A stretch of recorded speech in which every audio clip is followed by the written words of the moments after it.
नमस्कार, मैं डॉक्टर सुशील कुमार शर्मा, सहआचार्य इतिहास, राजकीय महाविद्यालय गुढ़ा। हम बीए भाग प्रथम के पाठ्यक्रम में राणा सांगा से संबंधित व्याख्यानों की विचार श्रृंखला चला रहे थे, जिसमें पहले व्याख्यान में हमने ये देखा कि सांगा की प्रारंभिक स्थितियाँ कैसी रही, किस प्रकार उसने अपनी परिस्थितियों को अपने अनुकूल किया, विषम परिस्थितियों में उसे राज्य मिला, धीरे धीरे वह आगे बढ़ा और दिल्ली के सुल्तान इब्राहिम लोदी तक को उसने पराजित कर दिया। दूसरे व्याख्यान में जो भारतीय इतिहास का सबसे बड़ा युद्ध रहा, खानवा का युद्ध, उस युद्ध में कौन से मूलभूत कारण हुए जिनके कारण यह युद्ध लड़ा गया, दूसरा व्याख्यान हमने उस पर किया। अब तीसरा और इस क्रम का अंतिम व्याख्यान, इस खानवा युद्ध के परिणाम क्या निकले।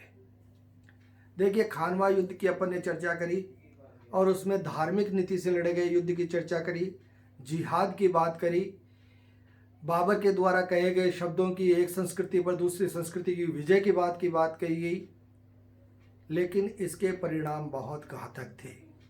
इसने पूरे भारतीय परिदृश्य के राजनीतिक स्थिति को परिवर्तित करके रख दिया। हिंदू संस्कृति के जो स्थायित्व की बात चल रही थी, उस पर पूरी तरह कठोराघात किया गया और मुस्लिम शक्ति यहाँ पर स्थापित हो गई, जिसने लगभग 300 वर्षों तक शासन किया और कोई भी भारतीय हिंदू शासक बाद में पल्लवित और पोषित नहीं हो पाया। क्योंकि अपन जब मुस्लिम संस्कृति की बात करते हैं, मुस्लिम धर्म की बात करते हैं, तो उसमें सबसे पहले यही कहा जाता है कि मुस्लिम धर्म जो है वह सैनिक धर्म है। सबसे पहले ये जमीनी विजय प्राप्त करता है और उस जमीनी विजय के बाद में वहां पर वो धार्मिक विजय स्थापित कर देता है, वो भी किसके बाद? सैनिक शक्ति के बल के ऊपर शक्ति से धर्म परिवर्तित करवाता है। तो ये इतने घातक परिणाम थे जिसने भारतीय परिदृश्य के राजनीतिक स्थिति के साथ साथ धार्मिक सामाजिक क्षेत्र को भी पूरी तरह से बदल के रख दिया था। तो इस खानवा युद्ध के क्या मूलभूत कारण निकले, उसकी अब अपन समीक्षा करते हैं। पहला परिणाम जो था, खानवा की पराजय राजपूत शक्ति पर भारी आघात थी। देखिए, जैसे कि अपन ने चर्चा करी कि सांगा न केवल राजपूतों का सरदार था बल्कि हिंदू शक्ति का भी सरदार था। उसने राजपूत शक्ति को अपने अधीन समावेशित किया था। जैसा कि मैंने पहले भी बताया कि वह छोटे छोटे राज्यों पर किसी भी प्रकार से अधिकार स्थापित नहीं करता था, बल्कि उनके ऊपर मध्यस्थता करके उन पर अंकुश बनाया करता था, एक बड़े के रूप में कार्य किया करता था, उनके विवाद निपटाया करता था।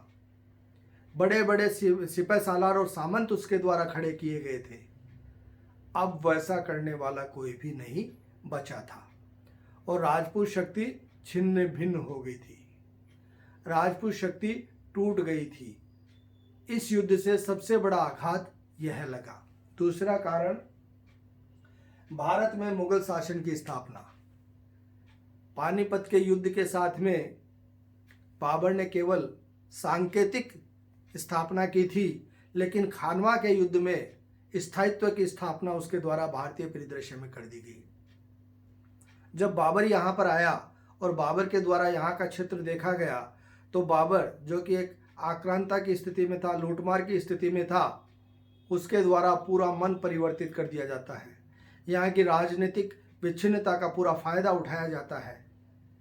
यहाँ के आर्थिक संसाधनों को देख करके वह पूरी तरह प्रसन्न हो जाता है और उसके द्वारा यहाँ पर मुगल सत्ता स्थापित कर दी जाती है।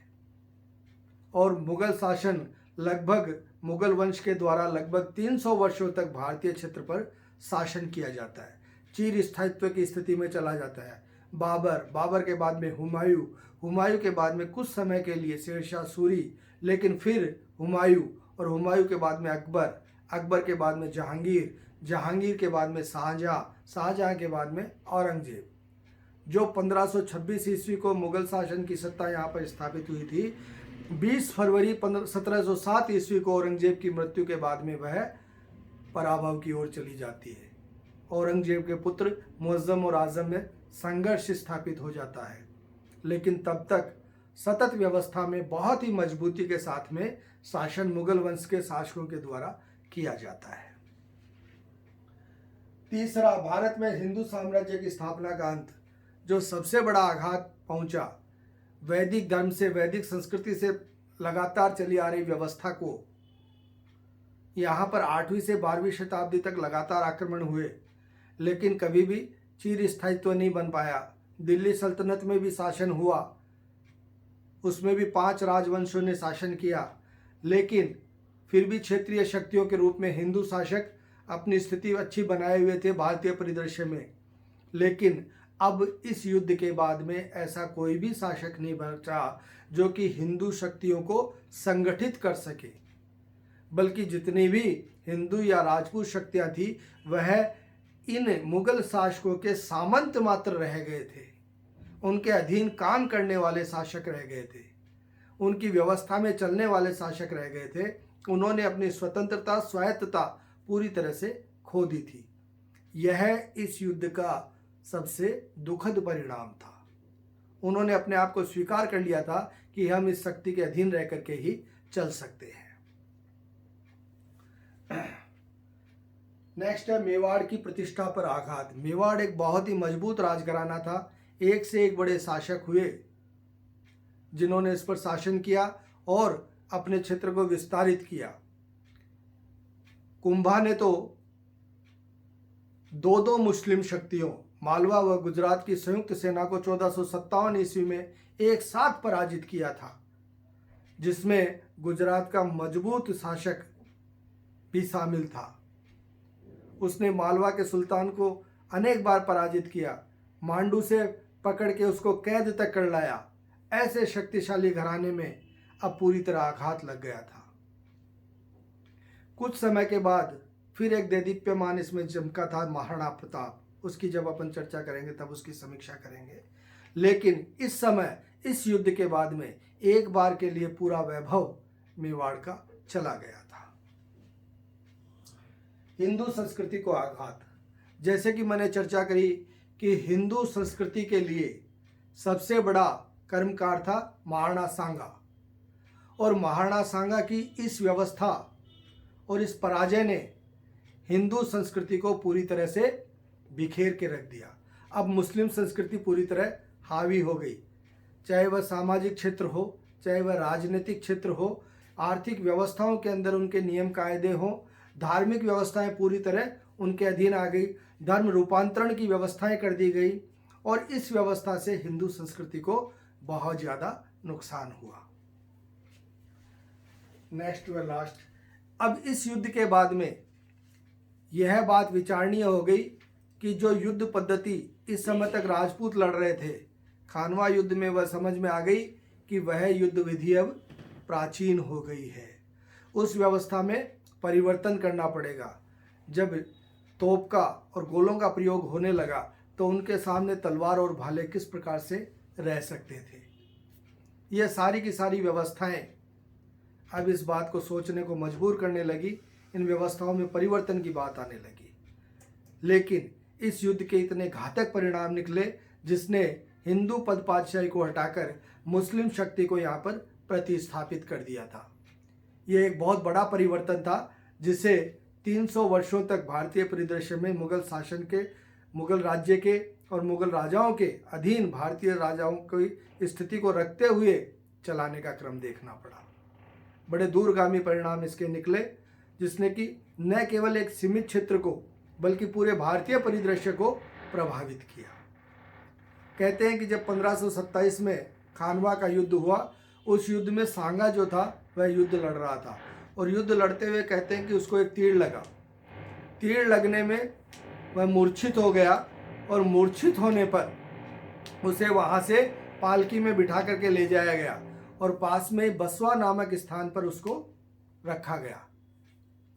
कहते हैं कि बसवा में जब उसे मूर्छा हटी और उसे चेतन हुआ तो उसे बहुत दुख हुआ।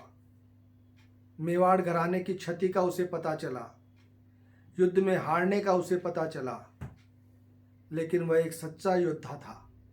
उसके द्वारा कहा गया कि मैं इसी समय बाबर के साथ युद्ध करना चाहता हूँ।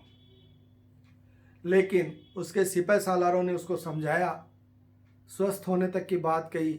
लेकिन इसी समय 1528 ईस्वी में चंदेरी का युद्ध हो गया। चंदेरी के युद्ध में कहते हैं कि फिर से अपनी सेना को संगठित करके ये वहाँ से चलने लगा। लेकिन थोड़ी दूरी जब पहुंचा था तो कालपी नामक स्थान पर उसकी तबीयत अचानक बिगड़ी और 30 जनवरी 1528 ईस्वी को वह इस दुनिया से चला गया। कुछ जगह इतिहासकारों की यह बात भी देखने को मिलती है कि उसकी इस युद्ध नीति से उसके सिपह सालार भी परेशान हो गए थे और उसको दवाई के अंदर सोना पिला दिए, कांच के लिए टुकड़े पिला दिए गए थे। उसके कारण भी इस वीर की मृत्यु हो गई। अलग अलग पक्ष उसके लिए रखे जाते हैं, लेकिन 30 जनवरी 1528 को यह वीर इस दुनिया से चला गया। अगर अपन यहाँ पर थोड़ी सी सांगा के व्यक्तित्व की बात करें, सांगा ने विषम परिस्थितियों में राज्य को प्राप्त किया।